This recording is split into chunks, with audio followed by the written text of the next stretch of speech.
मेरे साथियों, ये आपने देखा पीछे आपका उद्देश्य छपा हुआ है। भारतीय सुभाष सेना का जो उद्देश्य है, हिंदुस्तान की सारी राजनीतिक पार्टियों का मैंने संविधान पढ़ा, लेकिन किसी के संविधान में किसी का कोई उद्देश्य नहीं है, कोई उद्देश्य नहीं है। लेकिन आपके संगठन का उद्देश्य है कि अन्याय के खिलाफ लड़ना, सत्य न्याय धर्म की स्थापना करना, भारतीय न्याय शासन व्यवस्था की स्थापना करना, देश में समान शिक्षा नीति लागू करना, शिक्षित बेरोजगार लड़के लड़कियों को नौकरी और रोजगार देना, विदेशी बैंकों में जमा काला धन को वापस लाना, चांदी तांबा पीतल के सिक्के चलाना।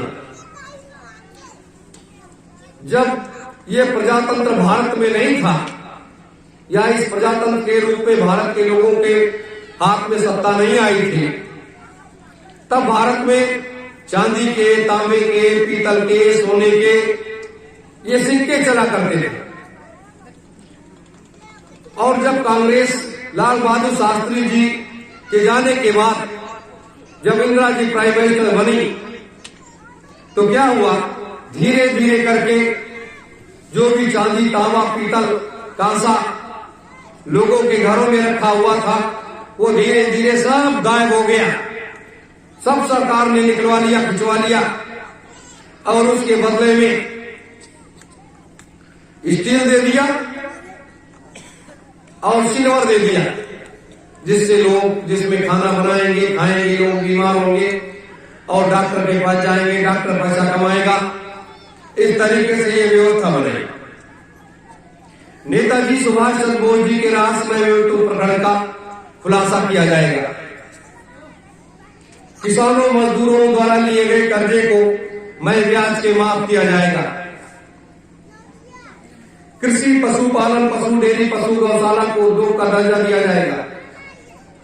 गांव को औद्योगिक विकासशील स्मार्ट गांव बनाया जाएगा।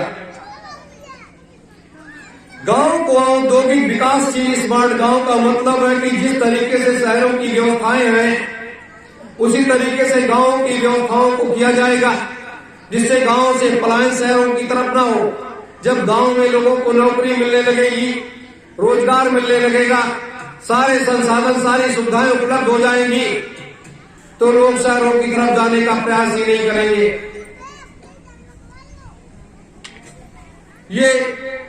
ये तो अपना रहा उद्देश्य, ये अपना उद्देश्य रहा। दूसरे पेज पर आप देख सकते हैं,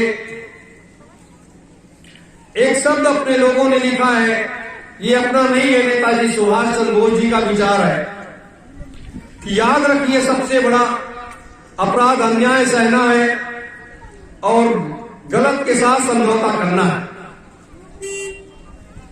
नेताजी सुभाष चंद्र बोस जी ने उस समय जब आजाद हिंद फौज की उन्होंने स्थापना किया था, तब इस बात को कहा था कि याद रखिए, सबसे बड़ा अपराध और अन्याय को सहना है। अगर कोई अपराध कर रहा है, अन्याय कर रहा है, उसको हम सहते चले जा रहे हैं और गलत के साथ समझौता करना है, तो ये व्यक्ति की सबसे बड़ी कमजोरी है। गलत, जैसे आज हमारे देश के सारे राजनेता गलत लोगों के साथ समझौता करते चले गए और आज उसका परिणाम पूरा देश भोग रहा है। समझौता एक व्यक्ति ने किया, देश के प्रधानमंत्री ने किया, और उसका परिणाम पूरा देश भोगता है। जैसे नरसिंह राव ने अपने शासनकाल में दंगल, गए, ट्रिप्स, सेज जैसे कानूनों का समझौता किया और धीरे धीरे करके वो लागू होता चला गया और आज पूरा देश घूम रहा है, भुगत रहा है। उसी तरीके से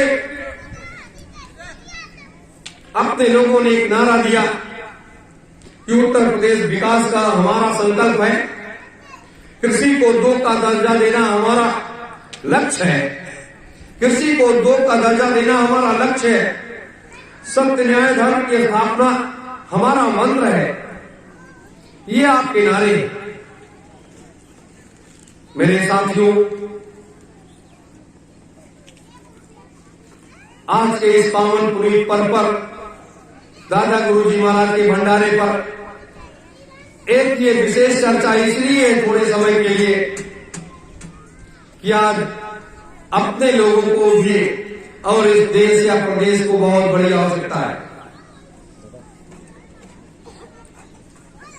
परम पूज्य महान संत सम्राट जी ने 23 जनवरी 1995 को कहा था कि भारतीय संस्कृति भारतवर्ष का सनातन हिंदू राष्ट्र ही भारतवर्ष को विश्व गुरु बनाएगा।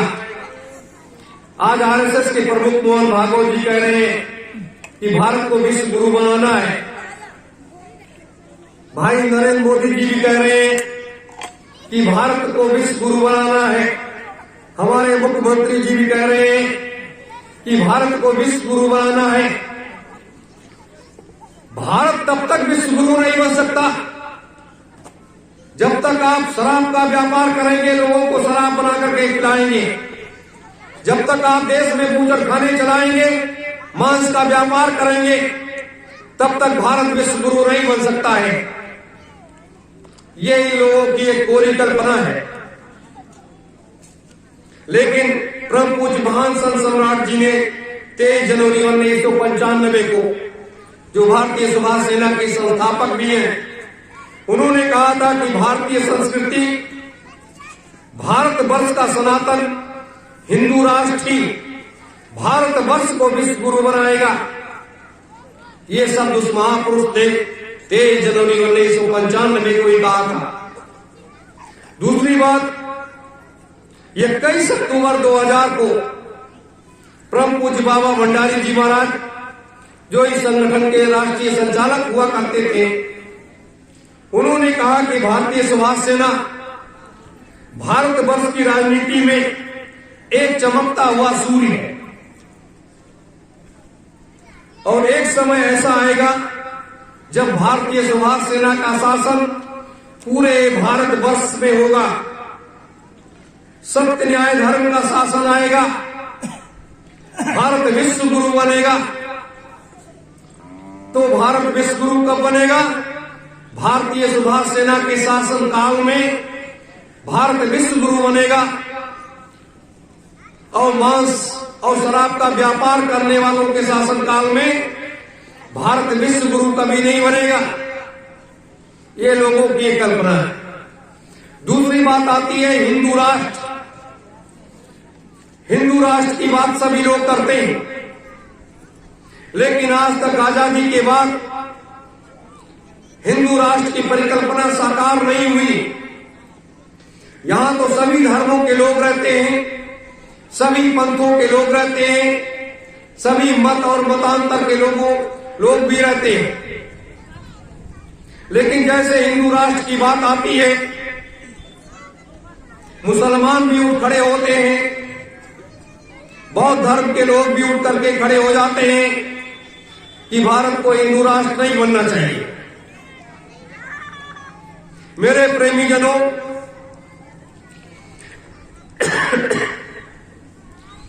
भारत को हिंदू राष्ट्र बनना चाहिए, लेकिन भारत हिंदू राष्ट्र कैसे बनेगा, कैसे उसको लोग घोषित करेंगे, कैसे उसकी तैयारी करेंगे? क्योंकि भारत को हिंदू राष्ट्र घोषित करने में सबसे बड़ा अड़े अगर आ रहा है तो भारत का संविधान। भारत का संविधान ही वो सबसे आड़े हाथ उसमें आ रहा है। मेरे प्रेमीजनों, ये सारी चीजें देखते हुए हमें आपको सतर्क और सावधान होना चाहिए। इसलिए सतर्क सावधान होना चाहिए कि हम जिस लक्ष्य की लड़ाई लड़ रहे हैं, जिस मार्ग पर चल रहे हैं, उस मार्ग पर अनवरत हमें चलते रहना होगा। आज इस आध्यात्मिक मंच से राजनीतिक पर चर्चा करना ये एक अच्छी बात नहीं है, लेकिन ये आज वर्तमान की ये आवश्यकता है। आज ये वर्तमान की ये आवश्यकता है कि ये व्यवस्था में सुधार लाने के लिए, व्यवस्था में बदलाव लाने के लिए और एक नई शासन व्यवस्था, जैसे अपने लोगों ने एक नारा दिया नई शासन व्यवस्था, नया उत्तर प्रदेश, नई शासन व्यवस्था, नया भारतवर्ष। तो नया भारतवर्ष कैसे बनेगा, नई शासन व्यवस्था कैसे आएगी, इसको लेकर के हमें आपको चिंतन मनन करना चाहिए, विचार करना चाहिए। तो भारतीय सुभाष सेना के प्रमुख पदाधिकारीगण, कार्यकर्ता, सब लोग उसके लिए चिंतनशील है और एक भारतवर्ष में एक बदलाव की परिकल्पना को साकार करना चाहते हैं, और वो भी महापुरुषों के नेतृत्व में उस व्यवस्था को साकार करना चाहते हैं। आज हम आप सब लोग यहां पर बैठे हुए हैं, क्यों बैठे हैं?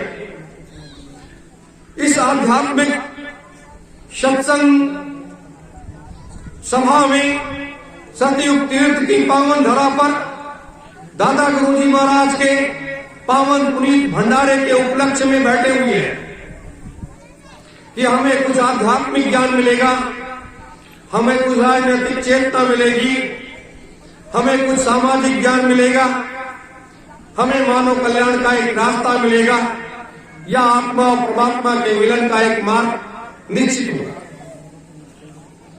इसलिए आप लोग यहां पर आए हुए हैं। मेरे प्रेमीजनों, आज